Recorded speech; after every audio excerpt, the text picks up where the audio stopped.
All right, number 14, y equal to x squared plus 3x minus 7, y minus 5x plus 8 equal to 0. How many solutions are there to the system of equations above? Okay, so we have a system of equation. First equation is a quadratic, right? So it should give us a parabola. And we think about the graph of this, first one should be a parabola. And the second one is a linear equation, so it should be a straight line.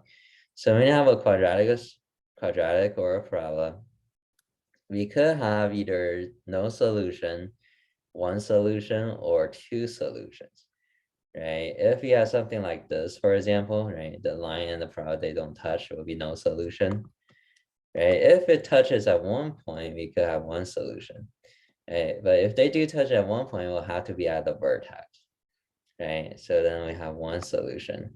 Or if you have a line that goes through like this, right? Or anything that goes through maybe like diagonally, right? Something like that, right?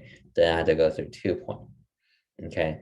But we will never get four solutions. That's not possible. Okay, so we can eliminate A for this one. It won't be four. Okay. All right, no matter how you draw it, they won't intersect at four different points.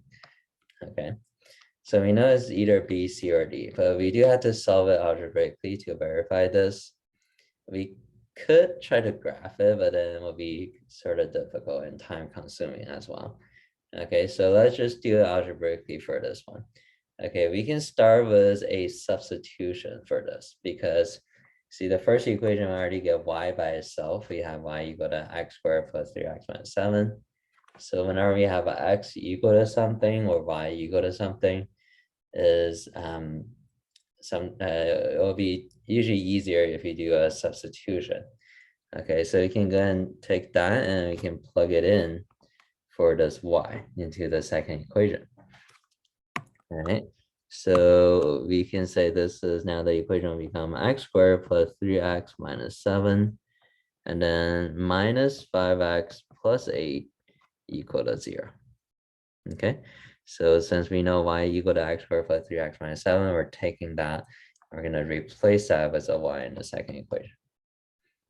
Okay, so let's solve from here. What we can do now is combine like term on the left side, x squared, and then 3x minus 5x, negative 2x, negative 7 plus 8 is plus 1 equal to 0.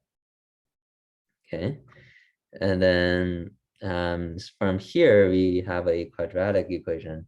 So it's set equal to 0 already, so we can factor this.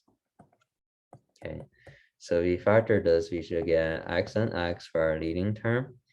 And we're looking for two numbers that multiply to be 1 in the end, and they have to add to be negative 2 in the middle. Okay, so what two number does that? Multiply to be a positive 1 and add to be negative 2. It should be negative 1 and negative 1. Okay, both have to be negative, so they multiply to be positive 1 and add to be negative 2 in the middle. And see here, these two factors are exactly the same. And so if we solve for x, we set each factor equal to 0. So x minus 1 equals 0. We solve for x equal to 1. That's one solution. The other factor, x minus 1 equals 0, we get the same thing, right? X equal to 1. So pretty much we only have one solution because these two give us the same answer.